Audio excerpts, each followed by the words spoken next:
అవినీతి మీద కేసులకు సంబంధించి సిబిఐ పిలిస్తే వెళ్ళాలా, ఈడీ పిలిస్తే వెళ్ళాలి, ఎవరు ఏది పిలిచినా వెళ్ళాలి. కానీ అలా వెళ్లకుండా ఏళ్ల తరబడి సాగుతున్నటువంటి వాళ్ళకి సంబంధించి ఒక కీలకమైనటువంటి అంశం ఏంటయ్యా అంటే ఏది జార్ఖండ్ ముఖ్యమంత్రి ఆ మధ్యనే అరెస్ట్ చేస్తారన్న ప్రచారం జరిగింది. వాళ్ళ ఆవిడని పెట్టడానికి సిద్ధపడ్డాడు, పార్టీలో రచ్చరచ్చ నడిచింది.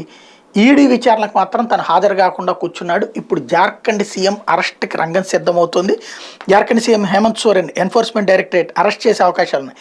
మనీ లాండరింగ్ కేసులో విచారణకు హాజరు కావాలంటే 6 సార్లు సమనిచ్చినా స్పందించకపోవడంతో మంగళవారం రాంచీలోని ఈడీ ప్రాంతీయ కార్యాలయానికి రావాలంటూ చివరిసారిగా ఇచ్చిన సమన్లను కూడా ఆయన విస్మరించారు.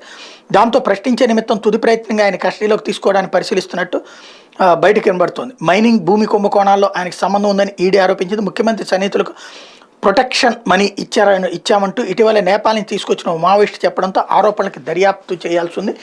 మెయిన్ ఇక్కడ అదే కాకుండా రెండవ కీలకమైనటువంటి అంశం ఏంటంటే సొమ్ములు.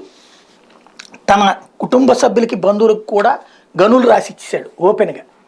అట్లాంటి వ్యక్తి ఇప్పుడు అరెస్ట్ కాకుండా తప్పించుకోవడానికి రాజకీయ నాటకాలు ఆడుతున్నాడు.